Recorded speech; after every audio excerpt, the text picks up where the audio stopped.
Mr. Speaker, sir, I want to contribute to the actual report of the Standing Committee on Social Affairs on Film Fiji for the 2016-2017 report. I acknowledge the report, Honourable Speaker, of the Standing Committee, especially in thoroughly perusing the annual report and clarifying and noting relevant facts. And this is in particular to the Board of Survey, which is being carried out before the end of each financial year, following Film Fiji's change from annual calendar year to government financial year, which is August to July each year. I also take note of the recommendations that have been highlighted by the Standing Committee in the review report. And whilst time is of the essence, sir, I shall be brief with my response. It's no secret, Honourable Speaker, it's no secret that the Fijian economy was significantly impacted by COVID-19 pandemic, one way or the other. So as businesses had to adapt and also to be innovative in their operations to keep afloat, Film Fiji as well continued to persevere with improving their operations in the face of uncertainty. There is evident, as Film Fiji continues to work in projects in the areas of digitalization of the Film Commission's operation by implementing a productions management software and digitalizing of paperwork-related production incentives, with also the launch of their new website. This was actually internally developed with the goal of offering better usability, providing quicker and more complete information on available services in Fiji, and actually simplifying the access to information related to film permit procedures and relevant applications. Realizing the importance also, Honourable Speaker, of upskilling and reskilling of the staff in any organization, Film Fiji has actually begun to build staff capacity also in digital skills, in addition to working with relevant stakeholders in strengthening Film Fiji's friendly policies. On the same note, sir, Film Fiji has actually set a vision of strengthening and training and developing in Fiji, and by launching a couple of things. One is the School Media Learning Program. And again, this undertakes a training program for all different parts of the community. So first of all, they've got a School Media Learning Program with Ministry of Education, Heritage and Arts, and with the support of Australian Film, Television and Radio School to bring the key media skills to years 9 through 11 across the country, sir. And these skills will prepare children for the media and visual skills required by jobs in the future. We've also got the Professional Media Learning Program, bringing online courses from international sources to upskill and train professional local filmmakers in Fiji, and also Suva International Short Film Festival to share international award-winning short films with local filmmakers and with schools participating at the School Media Learning Program. This exposure, Honourable Speaker, to these films is meant to provide a benchmark to promote the creation and exhibition of local films. It will be remiss of me also not to add that Film Fiji Commission is also strengthening its presence in international markets and trade shows, and this is to showcase Fiji to major studios on our readiness to attract film and TV productions, and also the available infrastructure, accessibility, our pristine locations, our English-speaking crew, and the current film tax rebates incentives that are offered by the Fijian government.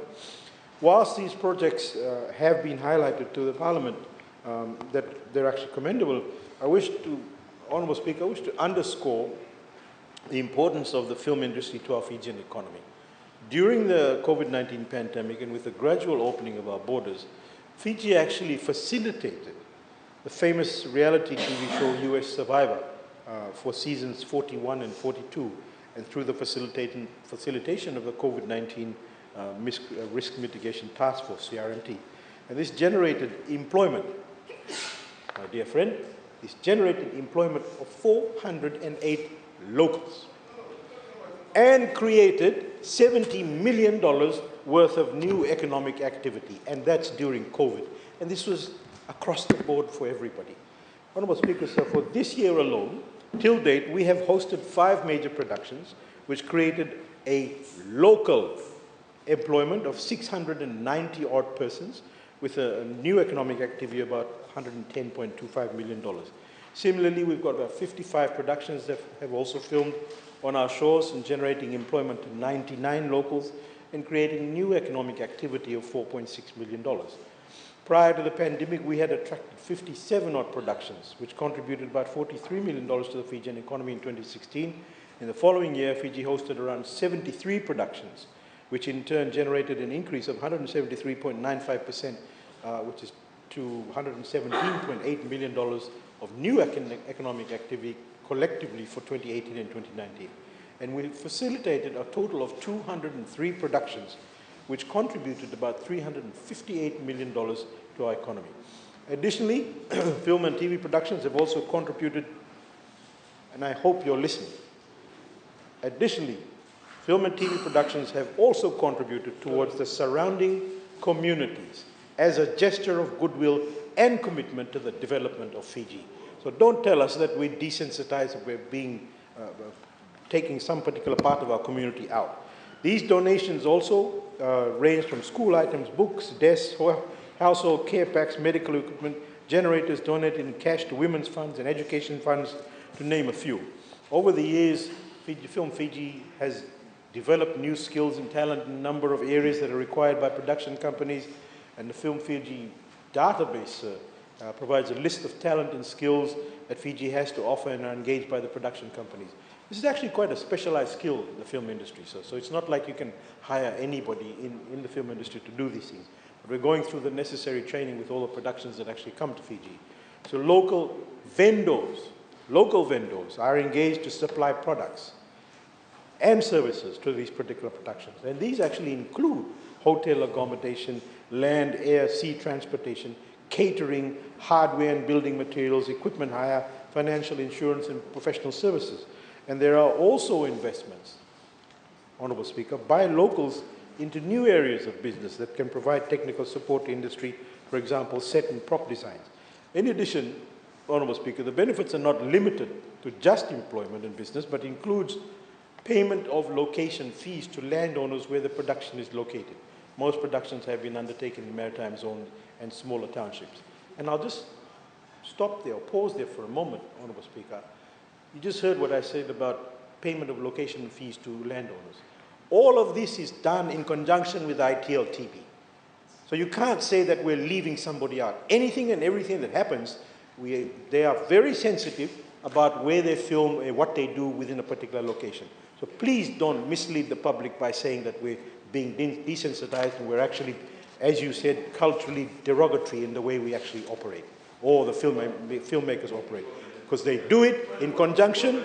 Honorable Speaker, the Ministry and Film Fiji continue to engage with a lot of other agencies, all the other government agencies that are involved, whether it's environment, whether it's ITLTB, whether it's Itoke Affairs, but they engage before they do things. So please, do your research before you come here. Both locally and also internationally, we want to promote Fiji as an audio-visual destination. We've had hundreds of millions of dollars being spent in this particular area, Honorable Speaker. We want to increase the benefits also to all Fijians and make the audiovisual industry a strong and lucrative industry for investments. Furthermore, Film Fiji is providing training for locals in critical areas of productions, and also hosting of the annual Kula Awards is helping develop new talent in the audiovisual sector. Mr. Speaker, sir, in respect to the second recommendation by the Standing Committee, I wish to highlight the strong focus of the Film Commission in the continuous regaining of the pre-COVID markets. The European market used to be Fiji's second most important market after the USA. The USA used to represent about 60% of the film production market in Fiji, Europe at 20%, Australia and New Zealand at 13%. So aside from building a strong presence, Honourable Speaker, and attendance at the three of the key trade show events that take place in Europe, being the European Film Market, the Marshall Blue Film or Film Market, including the MIPCOM and NIPTV, Film Fiji will also work closely with our tourism industry in finding innovative approaches in regaining our European market. I thank you, sir.